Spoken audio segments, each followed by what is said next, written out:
Euh, Peuple de Dieu, bonjour, chers tous. C'est bien moi, votre frère Merveille, acteur et formateur de développement, innovateur social, mais aussi fidèle de notre Seigneur Jésus-Christ, qui est le seul et unique Dieu, le créateur de toutes choses, des choses visibles et invisibles. Déjà, je vous invite de vous abonner massivement dans votre chaîne intitulée Les travail et l'Église. Une chaîne dont la thématique et les enseignements liés au travail dans l'Église. Parce que l'Église et le travail, c'est deux choses condamnées de vivre de pair. Car déjà au commencement, Dieu lui-même avait travaillé pour que nous voyons tout ce que nous voyons aujourd'hui, c'est le fruit d'un travail d'un Dieu, c'est le fruit d'un travail de notre Créateur. Il a travaillé dès le commencement. C'est comme ça, il nous demande aussi de travailler, d'être des bons travailleurs, d'être des bosseurs. Parce qu'aujourd'hui, nous commençons à comprendre, c'est comme si l'Église a perdu sa vraie mission. C'est comme si l'Église a oublié le sens majeur de son existence. Oui, l'Église a pour mission de préparer nous, chrétiens, à la vie éternelle. Mais avant tout, nous sommes dans ce monde, nous devons vivre aussi une vie heureuse. Mais comment allons-nous vivre cette vie heureuse si nous ne travaillons pas? Comment allons-nous vivre le miracle de Dieu si l'Église ne prêche pas sur le travail? Donc, pour dire que l'Église, en dehors de ce que le prédicateur nous prêche, ils doivent aussi incorporer une prédication, les enseignements liés au développement, les enseignements liés au travail. Parce que déjà au commencement, lui-même est Dieu. Lisez le livre de Genèse, chapitre 1er, verset 1er, il est stipulé clairement qu'au commencement, Dieu travailla. Au commencement, Dieu créa. Notre Dieu est un Dieu bosseur. C'est un Dieu qui aime le travail. Il a travaillé pendant 6 jours. Et le septième jour, c'était le jour de son repos. C'est comme ça, si vous lisez le commandement de Dieu, il nous demande de travailler pendant les 6 jours. Il nous demande de vaguer à nos occupations pendant les 6 jours. Et le septième jour, hop, c'est son jour. C'est le jour qui est le jour du Seigneur, c'est le jour qui est béni. Mais aujourd'hui, je ne comprends pas, nous commençons à voir des églises qui ont des programmes lundi, mardi, mercredi, jeudi, vendredi, samedi et dimanche. Je ne suis pas contre vos programmes, chers prédicateurs. Je ne suis pas contre, je ne suis pas contre le verset biblique qui nous recommande de prier sans cesse, mais je vais tout simplement recadrer les choses. Nous devons recadrer les choses, chers prédicateurs. Nous devons faire en sorte que nous puissions laisser aussi le temps à nos fidèles d'aller travailler, parce que Dieu veut bénir l'Église du Seigneur. Dieu veut nous bénir, nous fidèles de Jésus. Mais comment il va nous bénir si nous ne travaillons pas? Prenons l'exemple de Jésus qui était devant Pierre. Après avoir prêché dans la pirogue de Pierre, Jésus voulait opérer un miracle pour Pierre. Il a demandé à Pierre d'aller jeter son filet. Jésus qui était Dieu, il était capable de demander à Pierre, ferme les yeux et je vais opérer un miracle. Et hop, le miracle, voilà, les poissons sont là. Mais il a demandé à Pierre d'aller jeter son filet. C'est-à-dire, il a demandé à Pierre de travailler. Or, Pierre avait déjà travaillé toute la nuit. Jésus pouvait dire, voilà, comme tu as déjà travaillé toute la nuit, bon, maintenant, moi, je vais opérer seulement le miracle, ferme les yeux. Mais il a demandé encore à Pierre d'aller travailler. Cela veut dire, Jésus savait le rôle du travail. Jésus savait que c'est par le travail que Pierre va trouver le miracle de Dieu. C'est par même le travail que Dieu va opérer son miracle. Parfois, Dieu cherche le canal pour opérer son miracle dans notre vie. Parfois, Dieu cherche comment faire arriver son miracle dans notre vie parce que nous ne travaillons pas. Chers frères et sœurs, nous devons être conscients. Nous devons changer nos habitudes de prier Dieu. Prier sans cesse, je ne suis pas contre ce passage biblique. Je ne suis pas contre les prédicateurs qui organisent lundi miracle, mardi, prière d'intercession, mercredi, euh, prière de combat, jeudi, prière à la montagne, vendredi, prière de culte de prédication, samedi, la jeunesse, et puis dimanche, l'adoration. Je ne suis pas contre vous, chers prédicateurs, mais je vais quand même recadrer les choses.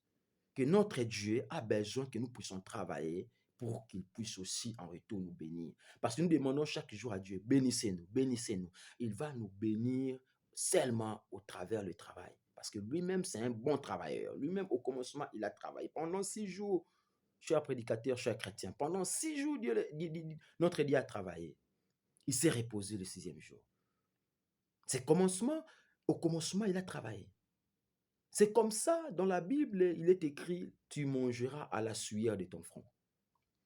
Celui qui ne travaille pas ne mange pas non plus. Toi qui ne travailles pas, mais tu manges chaque jour, sache-le que tu pèches devant Dieu. Parce que Dieu nous dit, celui qui ne travaille pas ne mange pas non plus. Donc, moi, je vais vous demander, si tu ne travailles pas, si tu ne veux pas travailler, je te demande tout simplement de ne plus manger. Parce que si tu manges, pendant que tu ne travailles pas, tu pèches contre Dieu. Chers prédicateurs, faisons en sorte que nos fidèles puissent trouver intérêt dans le travail. Faisons en sorte que nos fidèles puissent avoir aussi le temps d'aller travailler. Ne confondons pas venir à l'église et prier. Parfois, il y a beaucoup de prédicateurs qui confondent venir à l'église et prier. Prier n'est pas synonyme de venir à l'église. Venir à l'église n'est pas synonyme de prier. Je vous dis clairement, il y a des gens qui viennent à l'église mais qui ne prient pas. Mais il y a aussi ceux qui prient qui ne viennent pas à l'église. Je ne suis pas contre le passage biblique qui nous recommande de venir à l'église parce qu'il est doux et agréable de frères de demeurer ensemble. Mais prier, c'est autre chose. Venir aussi à l'église, c'est autre chose. Nous devons travailler, nous devons travailler. Le travail procure le bonheur. L'église a cette mission de prêcher aux fidèles comment s'épanouir. L'église a aussi, en dehors de sa mission primordiale, qui est de nous amener au royaume de Dieu, qui est de nous préparer à l'enlèvement de Jésus, mais l'église a aussi pour mission de nous stimuler au travail. Parce que Dieu doit nous bénir. Nous prions chaque jour que Dieu nous bénisse, mais Dieu va nous bénir seulement au travers du travail, que Dieu va nous bénir. L'église n'est pas un rassemblement de chômeurs. L'église n'est pas un lieu de refuge. Lorsque tu n'as rien à faire, lorsque tu n'as rien à foutre, tu te réfugies à l'église. Non. Surtout vous, les gens qui portent des titres, le dirigeant, le berger de l'église, vous ne voulez plus travailler, vous êtes devenus des fainéants. Non, l'église n'est pas un lieu de un lieu de rassemblement des fainéants. L'église, c'est un lieu où nous venons adorer notre Dieu. L'église, c'est un lieu où nous venons célébrer notre Seigneur Jésus-Christ. C'est en célébrant Jésus que Dieu va nous bénir, mais il va nous bénir au travers de notre travail. C'est comme ça, Jésus devant Pierre a demandé à Pierre d'aller encore travailler pour qu'il puisse opérer un miracle dans la vie de Pierre. Il a demandé encore à Pierre d'aller, et il a insisté, aller en eau profonde. Avancer encore, aller en eau profonde. Ça veut dire travailler encore plus dur, travailler encore comme jamais. Afin que le miracle de Dieu puisse opérer. Chers prédicateurs, chers pasteurs, chers évêques, chers docteurs de l'Église, changeons nos prédications. Essayons un peu d'orienter aussi nos prédications. Je ne suis pas contre vos prédications. Je ne suis pas contre ce que vous prêchez déjà à l'Église. Oui, bravo, c'est bien.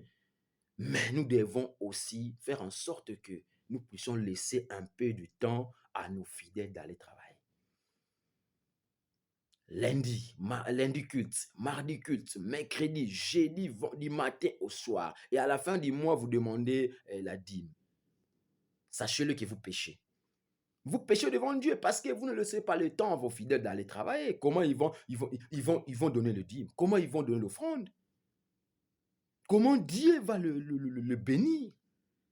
Laissons le temps aussi pour que nos fidèles puissent travailler. Laissons le temps aussi à vos fidèles d'aller chercher des jobs, d'aller faire leur travail. Parce que Dieu le dit clairement, occupez de vos travail pendant 6 jours. Le 7e jour, c'est mon jour. C'est le jour du Seigneur. Je ne suis pas contre prier sans cesse. Mais je suis pour que le fidèle puisse aussi travailler. Je suis pour que l'Église ait aussi des bosseurs, ait aussi des fidèles qui travaillent, qui aiment le travail. Parce qu'aujourd'hui, l'Église est devenue comme un lieu de rassemblement de chômeurs. L'Église est devenue comme un lieu. C'est comme ça que le monde, aujourd'hui, le monde de business est dominé par le musulman. C'est comme ça le musulman prospère parce que le musulman travaille. Le musulman travaille, le musulman travaille.